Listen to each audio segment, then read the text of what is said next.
l'inaugurazione dell'anno accademico all'insegna di cosa quest'anno? Oggi tutte le inaugurazioni sono un momento di festa, un momento per riflettere sull'anno appena trascorso, per ragionare sull'anno che ci aspetta e cogliamo l'occasione per portare all'attenzione del pubblico qualche argomento di ricerca di attualità sviluppato dai nostri colleghi e con qualche contributo esterno. Quest'anno l'attenzione è sulla robotica, quindi abbiamo l'amico e collega Gianluca Antonelli, collega del mio dipartimento, che parlerà di robotica, e poi un ospite autorevole, il professore Bruno Siciliano, uno dei più importanti docenti di robotica a livello internazionale, quindi festa, riflessione e anche un minimo di approfondimento scientifico. Qual è la situazione dell'Ateneo Cassinate oggi?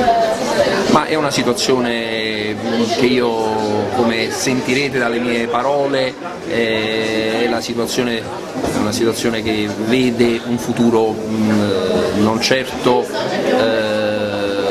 roseo, ma sicuramente un futuro chiaro.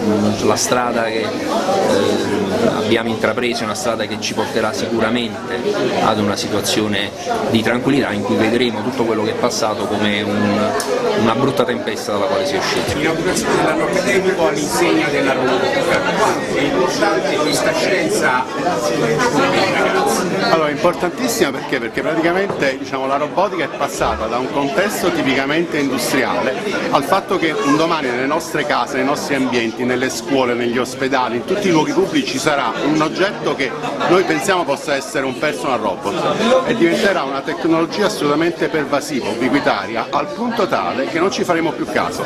Cioè noi attualmente non facciamo più caso al fatto che tutti quanti hanno questi strumenti, gli smartphone, i tablet, i tablets.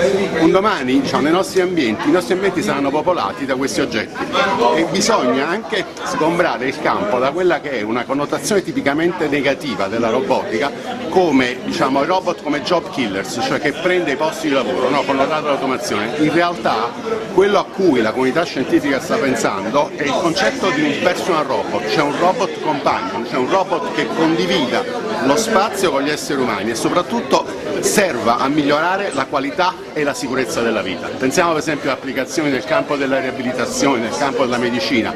Abbiamo bisogno di queste macchine, quindi non dobbiamo avere paura perché queste macchine abiteranno e popoleranno il nostro mondo. Se non erro, Steve Hopkins ha detto che il mondo verrà distrutto per mezzo del robot.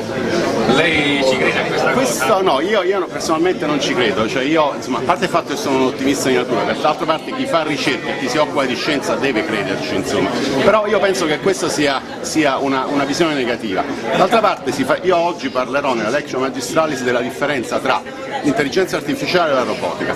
L'intelligenza artificiale riguarda esclusivamente il mondo digitale ed è chiaro che già 20 anni fa un computer è stato in grado di sconfiggere il campione mondiale di scacchi. Quello che invece è la realtà della robotica è il mondo fisico e allora il confine tra mondo digitale e mondo fisico va a delineare quello che è la prospettiva e lo sviluppo e il fatto che i robot potranno essere utili alla nostra società, quindi io sono assolutamente contrario a questa affermazione. Abbiamo un ospite d'onore che è un docente riconosciuto in tutto il mondo ed ha scritto il libro di testo più diffuso in questo momento nelle università mondiali e mio malgrado, nel mio piccolo ci sono anche io che sono docente qui all'Università di Cassino di controlli automatici e robotica. È una situazione che sicuramente si sta avviando verso una più aperta serenità, ce la stiamo mettendo tutta, c'è un impegno davvero grande rispetto ai problemi che abbiamo trovato, quindi mi pare che si possa essere positivi, sicuramente dobbiamo essere ottimisti e sperare che al più presto il tavolo tecnico del MEF e del MIUR, a cui abbiamo chiesto appunto di essere riuniti a breve, riesca a darci una mano per spingere alla soluzione di questi problemi.